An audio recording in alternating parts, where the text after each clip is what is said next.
The day was leaning toward evening when Lily stepped out of the coffee shop at the corner of 4th and Main. The autumn air was cool, tinged with dampness and the scent of wet leaves. She wrapped her scarf tighter, adjusted the bag on her shoulder, and walked slowly toward the bus stop. It was an ordinary day, dull, steady, unremarkable. She had finished her duties at the library, greeted the people she saw every day, and pretended not to notice the aching emptiness inside her that had lingered for months. As Lily walked, her gaze caught on a figure sitting on the bench at the bus stop. A man, about 60, dressed in a neat coat and holding a cane, sat hunched over, staring into nothingness. His face was calm, but his eyes were lost. He clutched a paper bag in his hand, and it seemed as though that bag was the only thing tethering him to this evening. Normally, Lily paid little attention to passers-by, but there was something fragile about this man. She approached and, almost instinctively, sat on the other side of the bench. The bus wasn't in sight anyway, and she no longer felt like seeking solace in her phone. "Cold," she muttered, not looking at him. "Yes," he replied after a couple of seconds, his voice unexpectedly gentle. "Autumn always brings silence." Lily turned slightly toward him, surprised by his response. "Are you a poet?" He chuckled, but it was a sad, wistful sound. "No, just an old man who thinks too much." They fell silent. The quiet between them wasn't awkward. It felt almost fitting. The wind rustled the leaves at their feet, and the city carried on. Cars, voices, the glow of shop windows. Yet they sat apart, as if behind glass. "Sorry," Lily said after a minute. "I just didn't want to sit alone." "A good choice," he replied, still gazing ahead. "Sometimes just being near someone is the best thing you can do." His words struck her deeper than she'd expected. "I'm Lily." "And I'm George," he answered. "Nice to meet you, Lily." She nodded. His name seemed to anchor his presence beside her, making him real, tangible. He wasn't just a figure on a bench anymore. He was a person with a story, a name, a pain. Lily sensed it, even though he hadn't yet said a word about himself. "Do you come here often?" she asked, wanting to keep the conversation going.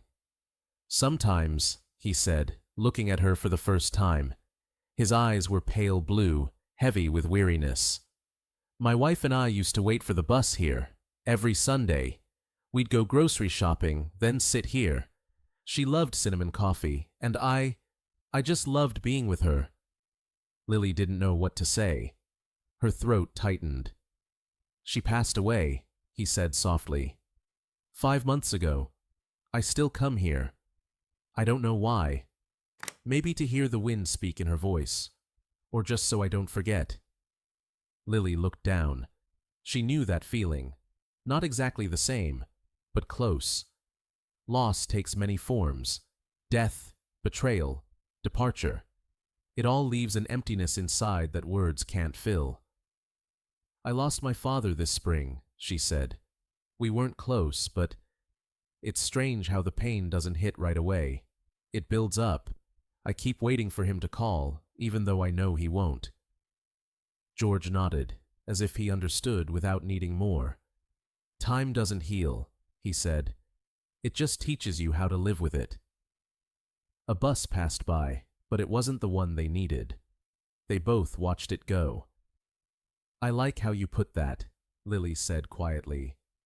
George straightened slightly, resting the bag on his knees. "You know, sometimes I think that if you share your story with someone, it gets lighter. It doesn't go away, but it doesn't weigh as much." "Then, tell me," she offered, "if you want to." George looked at her for a long moment, studying her. Then he began to speak. "We met at a grocery store," George began, his voice warming slightly. "I was buying apples, I remember, picking them out so carefully. She was standing nearby and smirked, said I spent more time choosing fruit than she did picking out a dress." Lily smiled. That already sounds like a scene from a movie. Maybe, he agreed. But back then, everything felt like a movie. You know how it is. You're just living your life, and then someone comes along and changes the air. The light gets brighter, the shadows softer. That was her. Rose. He said her name with a faint tremble, as if even its taste on his tongue was precious.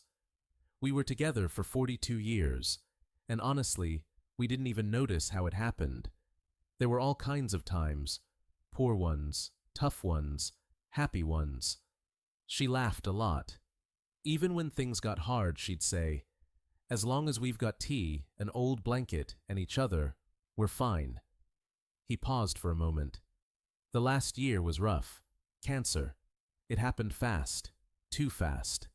I tried to be strong, not let her see how scared I was, and she kept smiling, right up to the end. Lily gripped the strap of her bag tighter. "I'm sorry." "So am I." George nodded slowly. "I thought after she was gone, I'd stop being me, and in a way, I did. I don't know who I am without her anymore. I don't know why I wake up, why I eat, why I come here, but I do." Lily listened with an almost reverent silence. He didn't cry, didn't clench his fists, didn't shout. His pain was quiet, weary, and endlessly real. "You're still here. You're here. That's a lot," she said finally. He looked at her. "And you? Why are you here, Lily?" She sighed, staring at the passing cars for a long time before answering. "I moved to this city a couple of years ago. Wanted a fresh start. After a breakup. I thought if I changed the streets, the houses, the usual coffee shops, the pain would go away. But it just put on a different coat and walked beside me." He nodded, as if he understood. "Love?" "Yeah," she said simply. "He was important. Then he became empty. Or I did. I go through the motions, I smile, but it's like part of me is still back there, in that old life." "You loved," George said, "and that doesn't just fade, it becomes part of you. Not a wound, no. More like a mole. You get used to it. Sometimes it itches, sometimes it hurts, and sometimes it's just there." Lily laughed, lightly, for the first time that day. "You're really good with words." "Old folks are supposed to be," he chuckled. "We hoard phrases while the young ones hoard likes." They both laughed, and in that laughter was a rare, special warmth. The kind that doesn't need a joke, just the simple feeling that you're not alone. Just then, the bus pulled up. George stood, grabbing his bag. "This is mine," he said. "But if you don't mind, maybe we could meet here again sometime." Lily was caught off guard. Her mind buzzed with thoughts. Why? This is weird. We're strangers. But instead, she said, "I'd like that." He nodded, as if he'd known she would. He climbed the bus steps, and before disappearing inside, turned back. "Thanks, Lily." "Thank you, George." The bus carried him away, his silhouette dissolving into the dusk. Lily stayed on the bench, but the weight inside her had shifted. A tiny spark flickered in her chest. Not hope, exactly. Presence. Something real.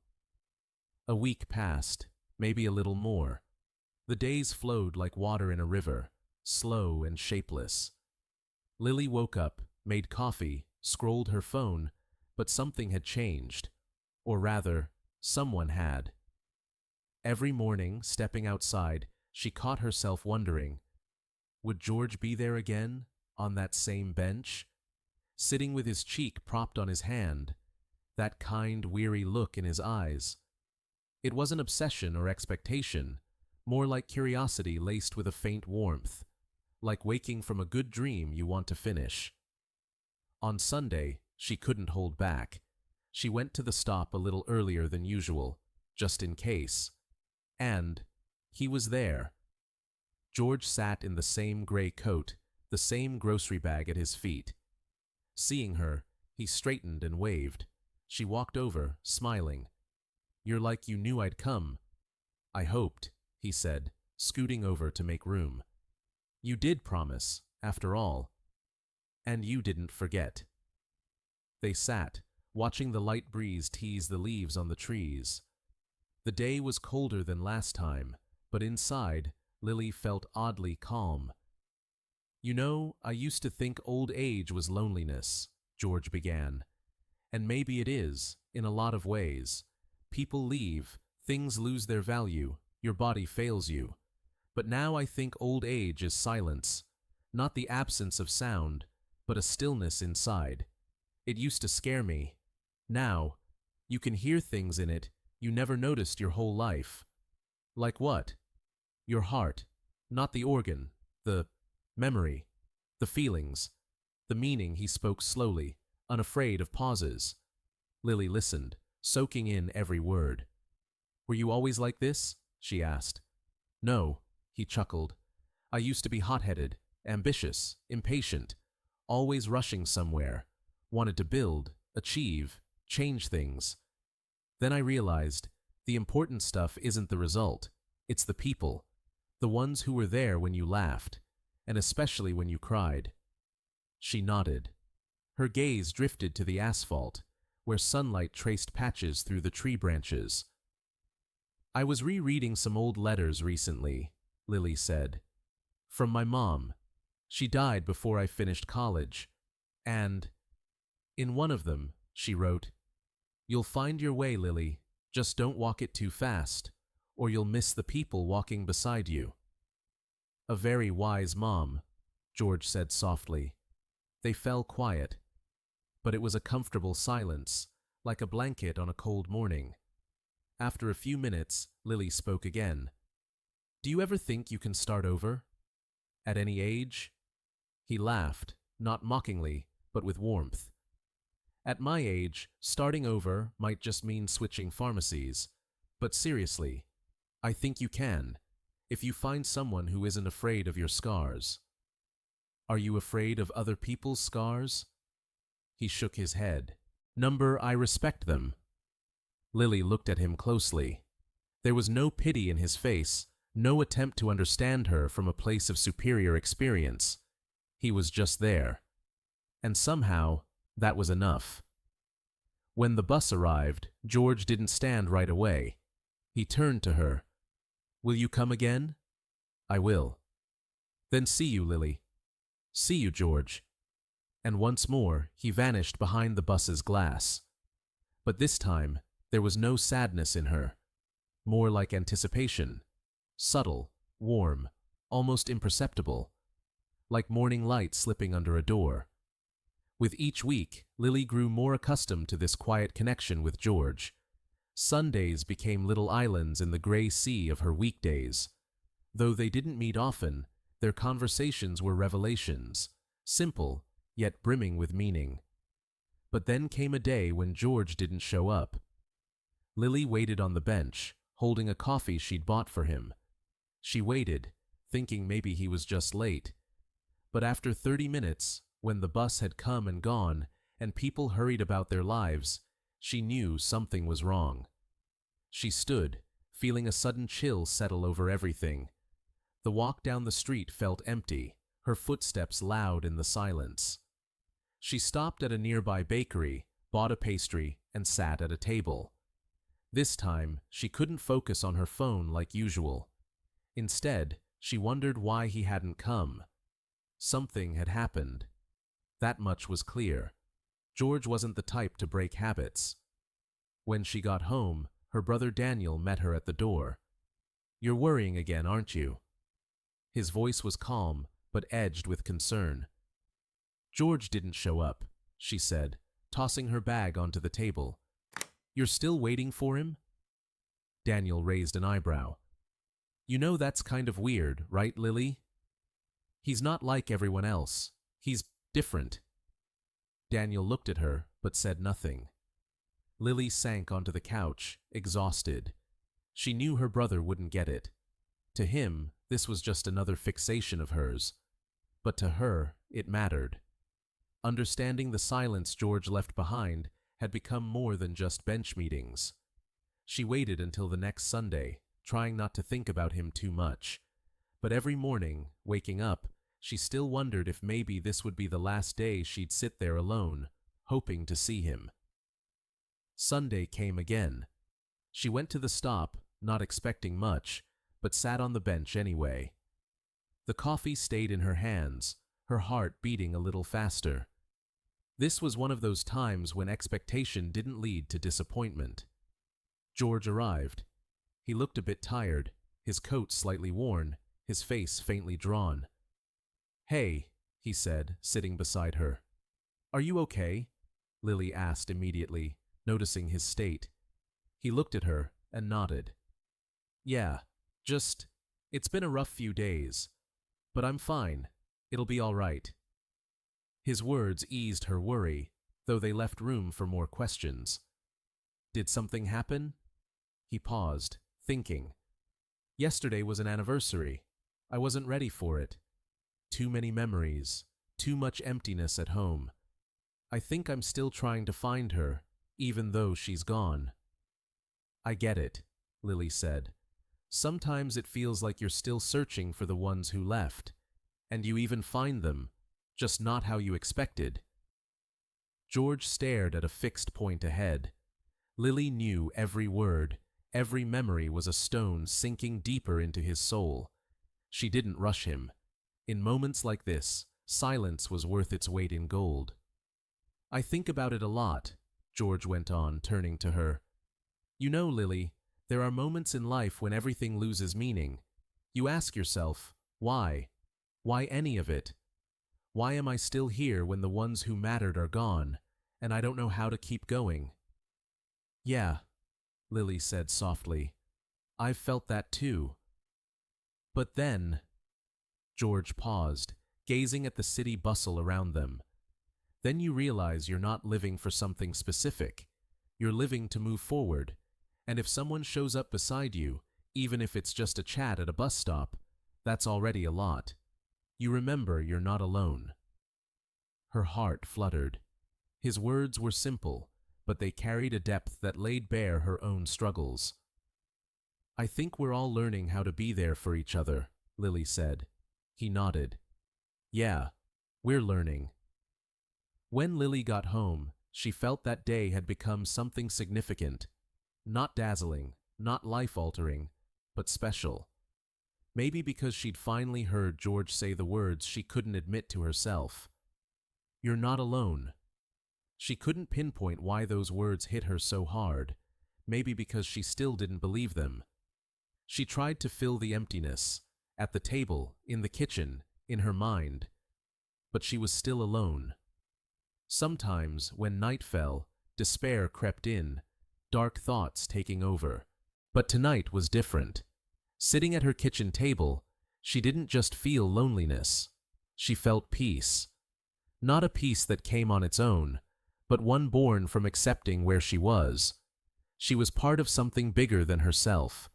A world where pain existed, yes, but so did understanding, empathy, and support. On Monday evening, leaving the library, she decided to pass by the bus stop again. This time, her steps were more determined. She arrived a little early, still alone, but with a quiet resolve. She waited, and again, time stretched. But unlike before, Lily didn't mind the wait. She saw it as inevitable, and this time was no exception. George came. He wasn't as spry as in past meetings, but he looked better, like he'd climbed partway out of his grief.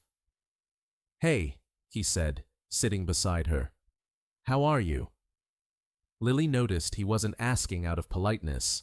He genuinely cared. His eyes no longer held that distance they once did.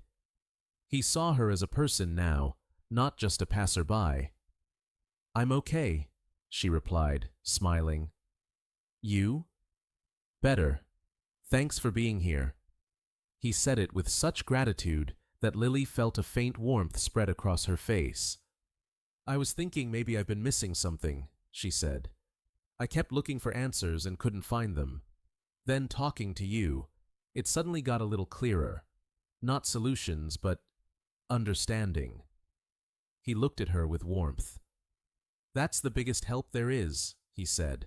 Just talking, no expectations, no answers. George stood, adjusting his coat. You know, I haven't talked about this with anyone in a long time, not even friends.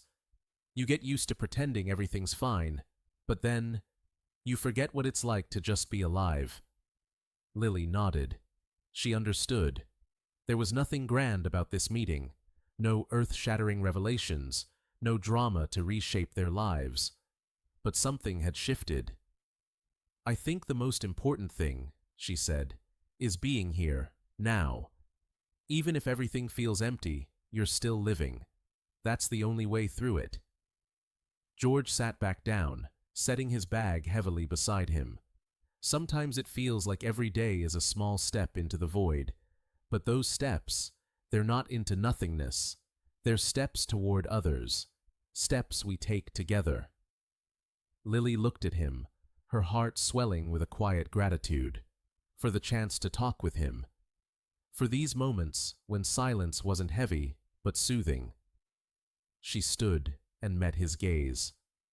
I'm glad I met you, George. His eyes softened with a gentle light. And I'm glad I met you, Lily. She felt lightness return to her heart and left with that feeling, leaving him at the stop. No last glance, no final word, just a quiet understanding that sometimes the most precious thing in life is simple presence. Weeks passed, and Lily began to feel her perception of life shifting. She kept up her daily walks, but now, instead of dwelling on loss, she noticed the world around her more keenly. Everything felt sharper, more real. People on the street, trees, even strangers weren't just background anymore. They were part of her path. Every Sunday, she returned to the stop. George was there, as before. Though their talks stayed brief, a quiet, steady bond grew between them. She started to see this as true friendship, not needing words or explanations, just two souls finding each other in a vast world. But one evening, months later, Lily arrived at the stop, and George wasn't there. It was odd. She scanned the street, searching for him, but he was gone. A familiar knot of worry tightened in her chest. When the bus pulled up, she couldn't hide her unease. He couldn't just vanish. With that thought, she went to the bakery they'd often visited. She meant to ask about him, but stepping inside, she didn't see him as usual. Only the girl behind the counter smiled warmly. Have you seen George, the older man with a cane? He comes here a lot, Lily asked. The girl thought for a moment, then replied, Oh, you mean him? He left today. A few weeks ago, he fell in the store, hurt his leg pretty bad. He's in the hospital now. They say he's not doing great. You know him? Lily stood, clutching her bag. It clicked. But in her chest, where emptiness once sat, a new ache bloomed. Not just because George was in the hospital, but because she hadn't said something important to him yet. She hadn't had the chance. Lily thanked the girl and stepped outside. Her mind was quiet. When she reached the stop again, she glanced at the spot where they'd so often sat together, talking about life, pain, and emptiness. That place now held more than just their meetings. It was a symbol of something greater. That evening, sitting at home with a cup of tea, her phone rang unexpectedly. The number on the screen was one she hadn't anticipated. Lily, it's George. You're not mad at me, I hope. She laughed softly, hearing his voice. His calm was always there, steady beside her. George, you're alive? Well, almost, he replied with a faint chuckle. I'm in the hospital, Lily. It's fine. Just thought you should know. It's okay. Don't worry, she said. You'll pull through. You always do. And you? You haven't forgotten me? I can still claim your spot on the bench?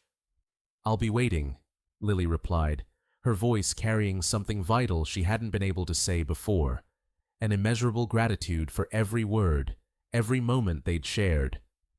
"I'll be back," George said, "and I'll be here." In that moment, Lily realized every feeling she'd carried these past months hadn't faded. It had woven itself into her life.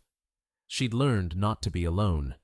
In this world of chance encounters and lost souls, there was always room for another. Sometimes, to feel alive, you just need someone who understands, someone to sit with on a bench.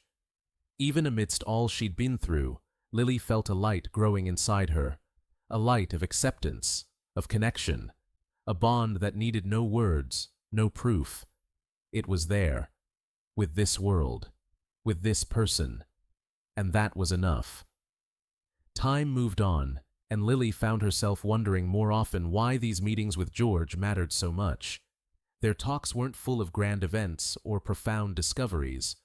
They were ordinary, simple exchanges, observations of the world, mundane moments when two people found something familiar in each other.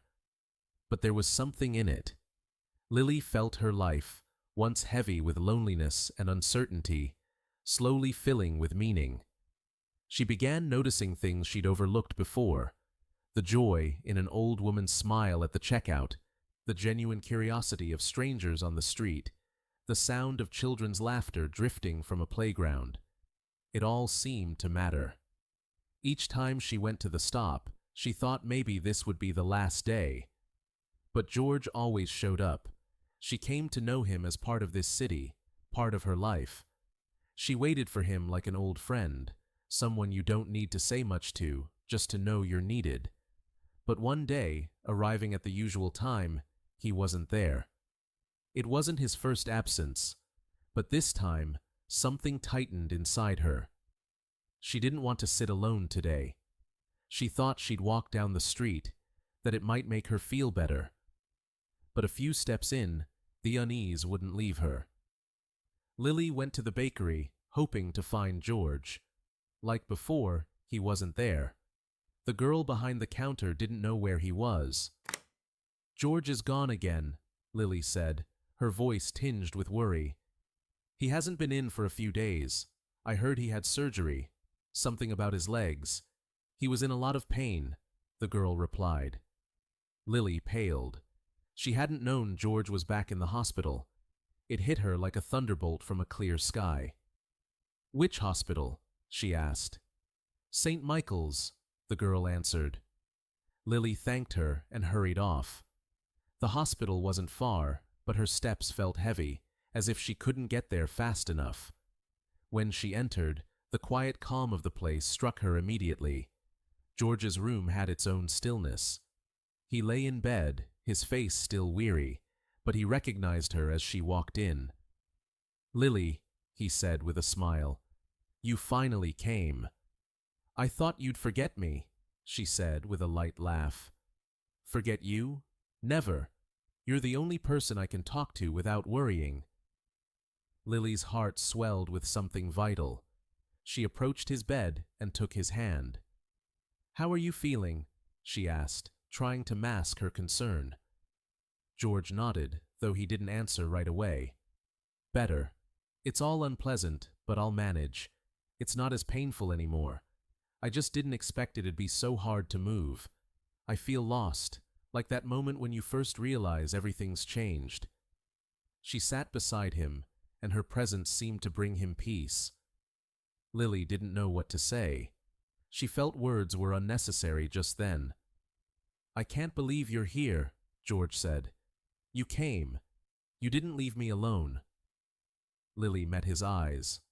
"I couldn't. I promised I'd be here." He smiled, a simple smile that said so much. She felt those few minutes were worth all the effort, all the worries and questions that had gnawed at her lately. George looked at her again, gratitude in his eyes. "Thanks, Lily. You're like a breath of fresh air. I don't know what I'd do without you." Lily didn't know how to respond. In that moment, she understood what she felt wasn't just a need for connection. It was more, a pure bond, a real friendship, free of expectations or conditions. She was simply there. The time spent with George in the hospital opened new perspectives for Lily. Every word he spoke, every phrase, mattered. At first, she'd felt his pain was something invisible, but now she saw it ran deeper than the physical. It was the aching realization that age and loss leave marks on a person who was once full of strength. Yet, he didn't complain. George kept sharing his thoughts with her, not hiding his vulnerability, and Lily slowly began to realize their meetings had become something she needed. One day, when she visited, George looked a bit better. He was sitting in a chair, a glass of water beside him. Lily noticed his face seemed more alive, and it wasn't just his improving health. He was ready to talk. "You look better," she said, stepping into the room. "You only say that because you didn't see me on day one," he chuckled. "Just like you say my mood's better when I don't complain." Lily laughed. "Maybe you're right, but you do look stronger." "You think I was ever weak?" George raised his eyes, a slight challenge in them. "No," Lily replied. "You've always been the kind of person who could find light even in the hardest moments. And now, you're finding it again. That's what I value." He sighed and smiled. "Us old folks don't give up that easy." He paused for a moment. "You know, Lily, what I realized lying in this hospital?" "What did you realize?" Lily sat beside him, feeling that deep connection rekindle, the one that lived in their quiet meetings. That even in the toughest times, even alone, you can find someone to hold you up. It's not always obvious, but there's always someone there if you're open to it. You came to me when I was struggling. That means a lot. Lily fell silent. No response was needed. Sometimes what a person says is enough to make you feel you're not alone. "I didn't know you'd been through so much, George," she said after a pause. "But when you talk like that, I start to see that real strength isn't about staying tough to the end. It's about opening up, admitting weakness, and letting others help." He looked at her with gratitude, something profound in his gaze. "You're right. Maybe I wasn't ready for that before. But now, I get it. It's important to be strong, sure, but also vulnerable. It's hard, but that's what brings real closeness." He leaned forward and took her hand. "Thanks for coming. You're like a little ray of light. I'll never be able to say it right, but you've saved me, not just by being here, but by seeing me as I am, even in the worst moments." Lily's heart tightened at his words. She didn't know how to reply, and maybe she didn't need to. She squeezed his hand, and in that moment, silence became the fullest answer. It held everything they'd been through, and everything still ahead. With each day Lily visited George in the hospital, she felt their bond becoming a vital part of her life. She realized these weren't just meetings, they were an exchange that helped them both. One day, when she arrived, George was in good spirits. He could stand now, though with effort, and sat in a chair by the window. "I felt like I needed to get out," he said, looking at her with a faint smile. Lily smiled back. "You okay?" "I'm okay," he replied. "Want to walk with me?" They stepped outside, where the sun warmed the air just slightly. George held her hand, and Lily felt his confidence returning. Even in his darkest moments, when he'd seemed lost, he was finding his way again. They walked along the park, and Lily noticed how he suddenly saw the world differently. His gaze was alive, no longer weighed down by the heaviness it once carried. "Thanks for being there," he said, stopping under a tree. "You were always there," she replied. He nodded and, looking at her, said, "Life's full of surprises. And you know, I'm glad I met you. You're the light I'd been searching for all these years. With you, I realized that no matter what, there's always a chance to find peace. And that's what matters most." Lily couldn't hold back a smile, her heart filled with such warm gratitude that words felt unnecessary. The day George was finally discharged from the hospital came. He no longer needed constant support, and though his recovery wasn't complete, he felt far more certain. Lily kept visiting him, but now they both understood this chapter had been a crucial turning point in their lives, and much in their relationship had shifted. One day, when Lily visited him at home, they sat in his cozy living room, and George said unexpectedly, "Lily, I've been thinking a lot, and maybe you've noticed I've changed a bit over this time." She looked at him, knowing his words would carry weight. "You really have," she said, not hiding her emotion. "You've become more open, but also, it's like you've come back to life." George smiled. "I'm learning to live again. You probably don't realize how hard that was for me. When I lost Rose, I thought I'd lost my soul too.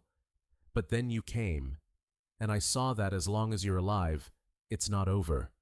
We can keep going, we can change, and be there for each other." He placed his hand on hers, and Lily felt how much this connection meant to him, and to her. "You've taught me so much, George," Lily said, squeezing his hand. "You showed me life isn't just about being strong, it's about being open. Open to pain, to joy, to everyone who steps into our lives." He looked at her with gratitude in his eyes. "Maybe I should learn to be a little more vulnerable. Maybe then I'll figure out what really matters." Lily nodded, smiling. "I think you're already on your way." The quiet understanding between them was what they'd both been searching for all these years. It wasn't love in the usual sense, but a true human connection, free of hidden fears or pain. It was simple, like the quiet meeting of two people who'd found each other amid everything else. They sat in that silence for a long time, simply enjoying each other's presence. And despite all that lay behind them, they knew life, with its hard moments and bright days, went on. All it took was being there. "I'll be here, George," Lily said, standing and heading for the door. "I'll always be here." He looked at her with a smile full of gratitude. "And I'll be waiting for you, wherever you are." Lily stepped out of the house, feeling that this goodbye wasn't a loss. On the contrary, they'd become part of something greater. As she walked down the street, her heart was calm, and she knew there were still many meetings, conversations, silences, and simple moments ahead. But they wouldn't be alone anymore. And that was what mattered most.